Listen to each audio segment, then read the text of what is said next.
the Rangers lose another incredibly frustrating one-run game in Houston, and Replay Review is once again targeting the Texas Rangers. All that and more on this episode of Locked On Rangers. Let's get into it. You are Locked On Rangers, your daily Texas Rangers podcast. Part of the Locked On Podcast Network, your team every day.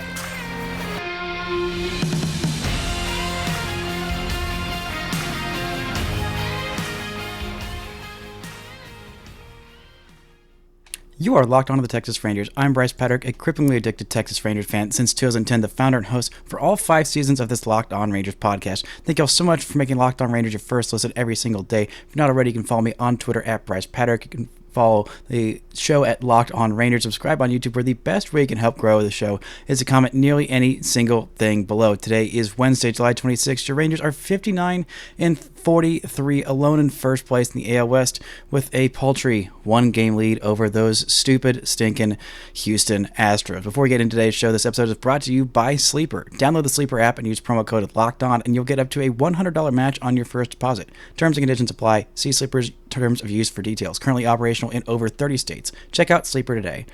And the Rangers lose a 3-4 game to those stupid, stinking Houston Astros. And this was the most frustrating loss of the season. I'd say there have been so many frustrating losses, including the last 3 one-run losses to the stupid, stinking Houston Astros. And this one is the most mind-boggling and frustrating of them all because of the way in which it happened. The Rangers have been, it feels targeted. It feels personal at this point with the amount of poor replay reviews that are going against them.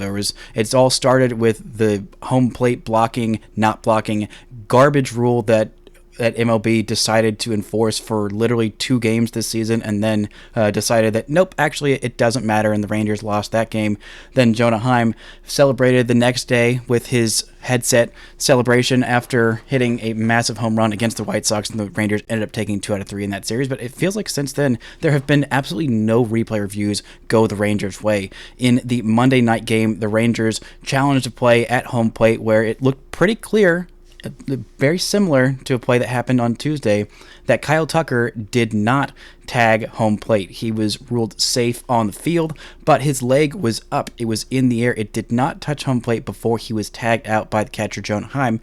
But replay review said, actually, no, it's fine. He scored. We don't have enough evidence to overturn it. That was the winning run. That was a 1-run game, and that was the difference in the game. Now, the Rangers might have still gone on to lose, but still, that was an incredibly frustrating way to lose that game. You think, okay, well, the ruling on the field was that he was safe, and even though it looked pretty clear and convincing, you got to have some really good evidence to overturn a call like that. Okay, fast forward to the very next day.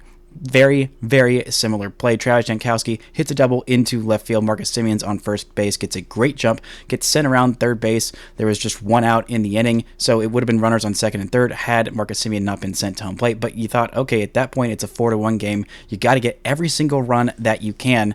And so Tony Beasley sent Marcus Semien home, and he was called safe. He was called safe on the field. And then the Astros challenged it, as is their right. And they thought, actually, I don't know if he fully got his foot on the plate. And you show a bunch of replay reviews, and you think, I don't know, maybe he didn't. Maybe he didn't, but it's pretty close, and it doesn't look like there's anything by any means that's definitive to overturn it.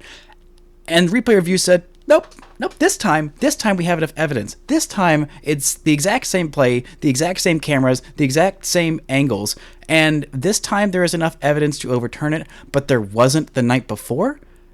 What are you doing? Where is the consistency? Where is the sense of right and wrong, the justice? This is just absolutely insane. And the most insane part about all of these stupid, terrible, horrible, no good, very bad umpiring decisions, which don't even get me started on the umpiring zone from Monday night, which was just absolutely terrible as well. Maybe this is the same umpire that they threw in the booth to review this in New York. I don't think that's how it works, but still, it's just there's absolutely zero accountability. There will never be any questions about it. There will never be anyone who is forced to fess up and say, I made a mistake, I screwed up, this was the wrong call, wow, we really botched it. And this is the whole point of replay reviews, was to overturn stuff that is clear and convincing. And these are basically the exact same play. They looked almost identical. And if you overturn one and you don't overturn the other, both of them were called safe on the field.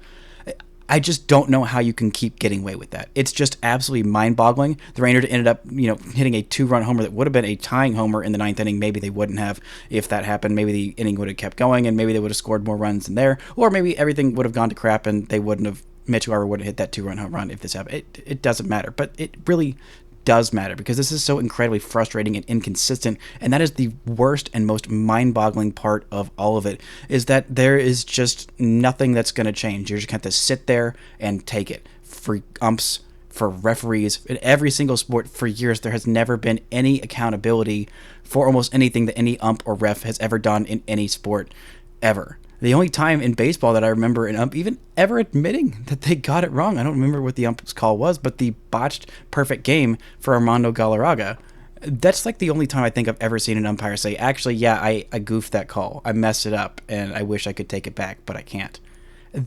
That's literally all I'm asking for. I'm not asking for them to, open an audit investigation into the sanctity of umpires. I'm not saying that there is some grand conspiracy against the Texas Rangers because Jonah Heim did the headset review. I'm not saying that that's the case. Maybe there is, but I don't think that's likely. I think it's just a lot of clear and obvious mistakes that have not been righted, and because these people have no accountability, they have no reason to get better. They have absolutely no reason to get better or admit mistakes, and that is the most frustrating part of all of this, is that nothing is going to change. You're going to have to suck it up and deal with it, and it will be terrible forever, and nothing will ever get better, and everything sucks. That's just kind of the mood for the Texas Rangers right now, and this replay review really just kind of accentuated that feeling of everything sucks, nothing's getting better, just deal with it and live in the muck and the misery that is the Texas Rangers right now. This has been a frustrating series. The Rangers, I believe, have already lost the season series to the Houston Astros. If not, I think they have to win every single game that they play against them for the rest of the year to end up not losing the season series, which, again, that doesn't feel likely since the Wednesday game. It seems like the Astros are getting back Yordan Alvarez and Jose Altuve. Great. Awesome. Oh, and they have their ace on the hill versus the Rangers' number 5 starter. Cool. Awesome. That's definitely going to go the Rangers' way. But it just feels so incredibly deflating and frustrating, and trying to reconcile the difference between having this magical season and also they're wasting their chances is something that's really, really difficult about being a Texas Rangers fan right now. I'm going to get into that in just a second. And Cody Bradford stepping up big in a key moment. But first, this word from our sponsors. This episode is brought to you by Sleeper. Want a chance to win more money with less picks? Head to Sleeper, where you can win up to 100 times your money on just 2 or more fantasy baseball picks. Tonight, we have Yordan Alvarez jumping back into the lineup. We also have Jose Altuve jumping back to the lineup, and against a lefty starting pitcher in the Rangers. If you wanted to win some money, probably bet on Jose Altuve homering in the Astros, clubbing the Rangers, because everything feels miserable right now, and maybe that's the chance. But if you want to win up to 100 times your money, make it feel a little bit better while the Rangers are losing, and it's the best way to play daily fantasy baseball. Sleeper is now offering up to a 100 times payout for up to an 8-pick contest. Choose as many as 8 players that you like and pick more or less on your favorite baseball stats like home runs, strikeouts, hits, and more. Get your picks right and you could win big. So use promo code LOCKEDON and you'll get up to a $100 match on your first deposit. Terms and conditions apply. See Sleeper's terms of use for details. Currently operational in over 30 states. Check out Sleeper today. Shout out to the Everydayers for making Locked On Rangers your first listen every single day. On Thursday's show, I'll be wrapping up this absolutely trash can of a series and looking ahead at what the Rangers need to do at the trade deadline. The Rangers take on the Astros this week. You can catch every pitch with the hometown broadcast on SiriusXM. Just download the SXM app and search Rangers. Now, the Rangers got a really good performance from Cody Bradford. Did almost everything that they needed him to, but the Rangers started an opener in Yuri Rodriguez in this one, which I thought is fine. Cody Bradford was going to be on a limited pitch count because he has been coming in random situations. He has not been on the strict starting schedule because Nathan Eovaldi had to be scratched in this one, but Bradford, for the most part, did his job. 5 innings, 6 hits, 2 runs, both of them earned, both of them on solo home runs, 3 strikeouts, and no walks. That is what you're looking for in a guy coming in a spot start, but Yuri Rodriguez comes in, pitches a perfect first inning, and you think, okay, that's good. There you go. Way to go, Yuri Rodriguez.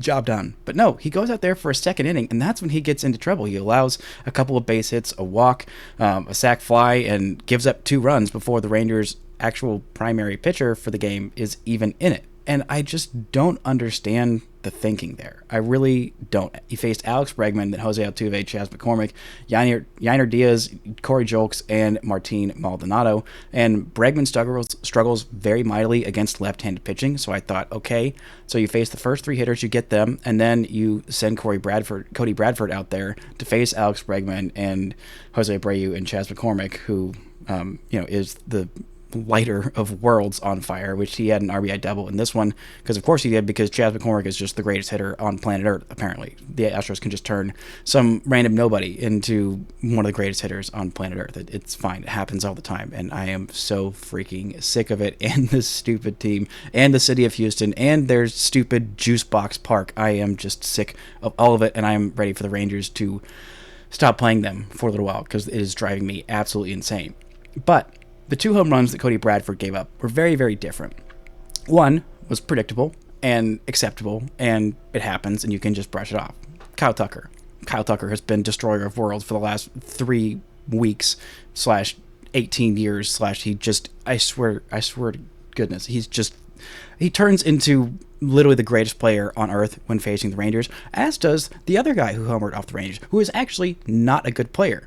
Martin Maldonado had a multi-hit day, multi-extra base hit day, a double and a homer from a guy with a 550 OPS. It is just so incredibly frustrating. It feels like he does this every single time, to the point where I got so pissed off that I looked up what his career stats are against the Rangers. And turns out it wasn't just my random memory of the random home runs. It's just that Martin Maldonado, he only hits well against the Texas Rangers. In terms of teams he has played over 30 games against, the Rangers is the team he has the second highest OPS against. The only other team that he has a higher OPS against is, of course, the Pittsburgh Pirates. But against the Rangers, a guy with a career OPS that is in the 600-ish range, he has a 728 OPS against the Rangers. That is 32% better than his career average OPS.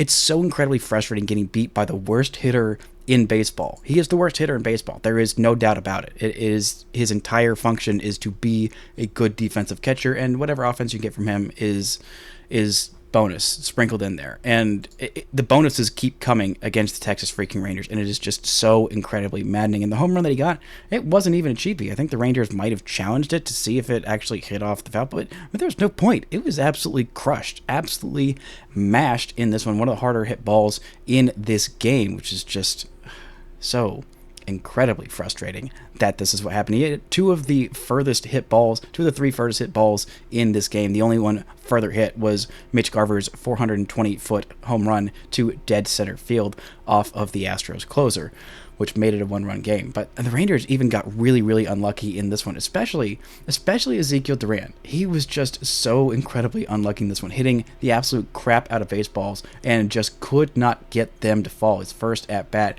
came in the 3rd inning. He had a 100-mile-an-hour lineup with a 690 expected batting average.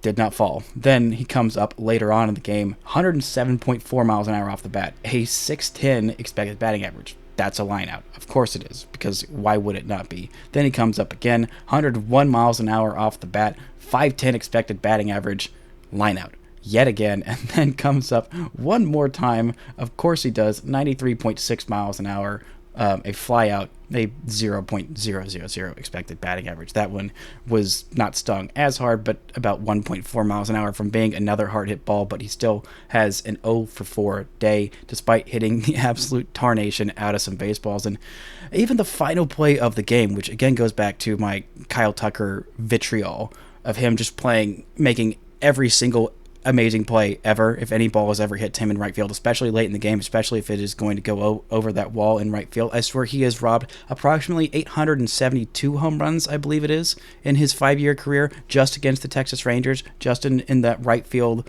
box. And Leody Taveras hit the absolute snot out of baseball, 107.2 miles an hour off the bat, 800 expected batting average, and nope, here comes stupid Kyle Tucker to ruin my day, ruin my evening, ruin my week, ruin my life. I am sick of you, Kyle Tucker. Please go away forever. Please stop. Just stop terrorizing the Texas Rangers. I have had enough. I have had so much more than enough. You have done enough against the Texas Rangers. Just stop it, okay? Just stop. Please stop. Please stop. The only consolation that I can ever provide of Kyle Tucker's incredibly frustrating nonsense is that my closest player comp to Evan Carter is Kyle Tucker. That is the closest that I've got to it. But I don't think that Evan Carter is going to hit the ball nearly as hard as Kyle Tucker. But still, it feels like a fairly solid comp of a guy who will just annoy the absolute crap hopefully out of Astros fans for the next several years as a Texas Ranger, or maybe he will be included in a trade for Shohei Ohtani. In just a second, we're going to talk about why this season is so incredibly frustrating, why it's slipping through the Rangers' hands, and how to reconcile those feelings of this season being incredibly great for the Rangers, but also feeling incredibly terrible right now. But first, let's word from our sponsors.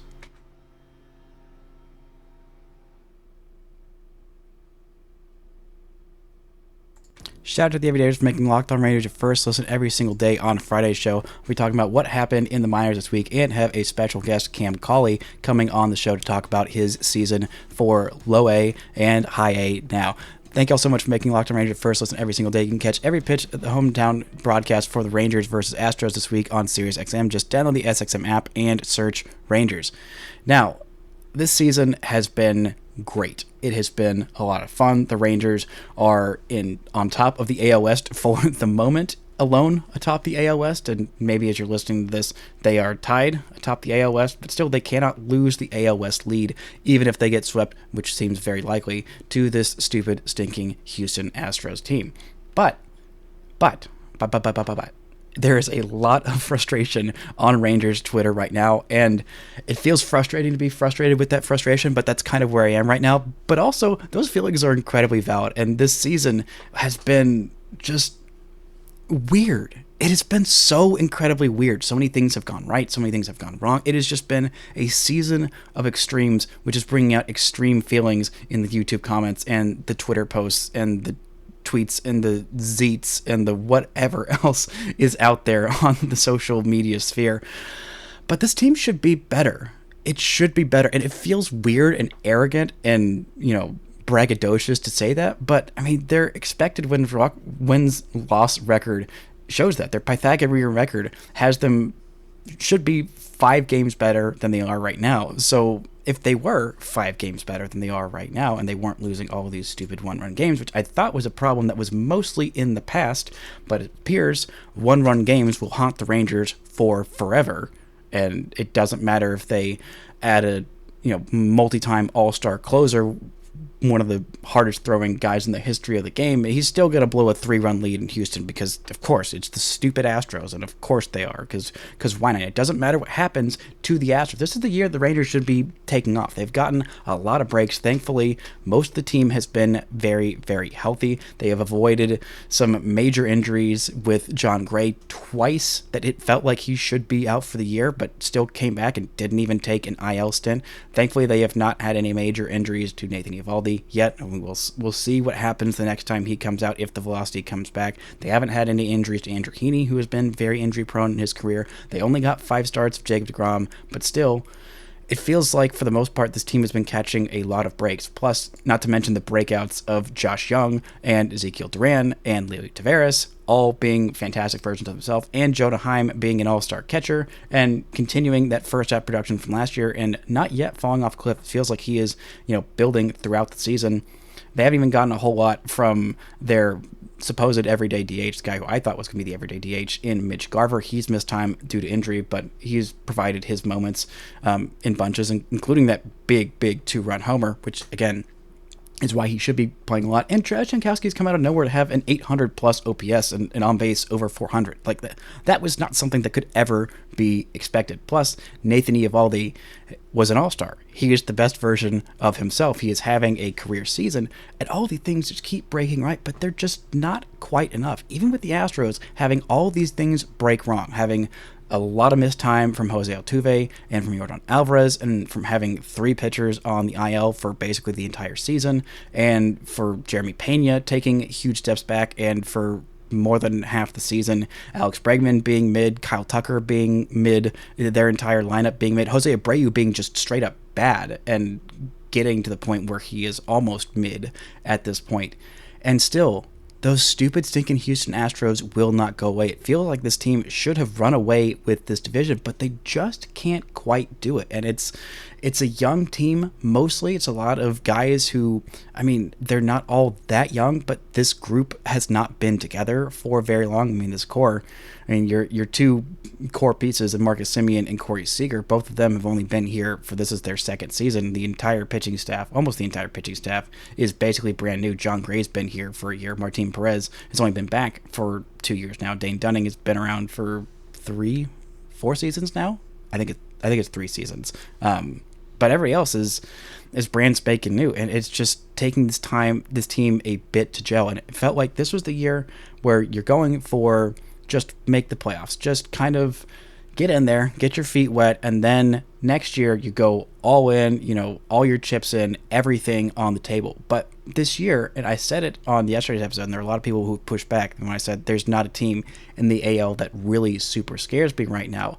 Even the Houston Astros, who the Rangers keep losing to in these one-run games, and I don't think it's because they're scared of the Astros. I think they're just getting these bad breaks, and they are not playing well, and just a bunch of things are conspiring against them. And the Astros are just really freaking good. But the Astros keep having these bad breaks. They keep having these slumps, and it feels like this is the time to go absolutely all in. There's been a lot of whisperings and rumblings that the Rangers are going to be one of the most aggressive teams at the trade deadline, and I think they absolutely should be. You're getting Jacob deGrom back next year, maybe. You don't know what version you're getting. You don't know when you're getting him back. And so this is the year you are leading. You have one of the best records in the American League. The Rays have their faults. The Orioles are only going to keep getting better. The Astros are not going to have this bad of injury luck next year again. And this is your year to push all your chips in. I mean, we've seen how short these windows can be at times. We have seen how randomly and quickly those competitive windows can shut. In 2016, that team looked like it was primed to be great for years and years to come. But by 2017, they were already selling off pieces. They traded Yu Darvish midseason. They traded Cole Hamels the very next season for absolutely nothing. I mean, Adrian Beltre retired, not much after that. And then just all these different prospects that they thought were going to be stars and grow into the next wave in Nomar Mazara and Rougned Odor and Joey Gallo, who held up his end of the bargain, but the rest of the team did not. It just fell apart so quickly. And you don't get this chance every single year. You don't get to keep being this good every single year. And if they go push all their chips in for an Ohtani, for a couple other rentals, for a couple other bullpen pieces, then this feels like the year to do it. I mean, the Dodgers are having a down year for themselves. They are also experiencing a lot of pitcher injuries. The Braves are also experiencing a lot of pitcher injuries. It feels like literally everybody is, because that's just kind of what pitchers do, even the best ones like Jacob deGrom. But this is the year for the Rangers pushing all their chips in. I know it's going to hurt for if they do trade for Ohtani. Whatever they give up, it's going to be really, really painful. And maybe this is the time to trade Ezekiel Duran, because maybe he's not this good. I think he is. And if he is this good and he's on your division rival for the next few years, and we've seen what he's done against the other team that traded him, against the Yankees, and he has absolutely mashed them. You give him that extra fire, plus whatever other prospects that you throw in that might turn out to be very good, it could be very, very painful. But going all in on a year like this feels like a necessary thing to do. It is slipping away for the Rangers, and it is not going to get all that much easier. The Rangers have a pretty tough schedule in August. They do start out with 6-9, actually.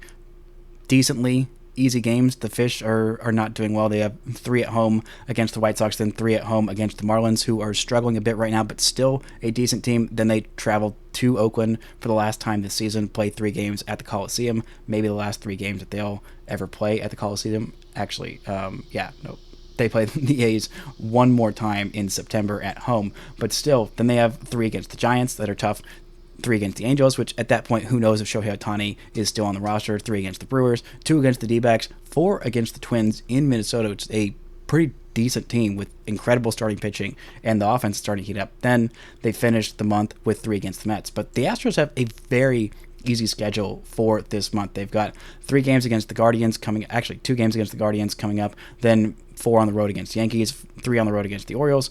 But after that, it gets a whole lot easier. They've got a series against the Angels, against the Marlins, against the Mariners, against the Red Sox, the Tigers, and the Red Sox yet again. But then it gets even easier for the Astros later on in the next month. They play against the Yankees, against the Padres, against the A's. They've got 6 games against the Royals in the month of September and 3 games against the A's. That is huge for the Astros. That is absolutely huge. Whereas the Rangers in September, it gets a little bit harder than that. They've got that big series in the first full week of September against the Astros at home.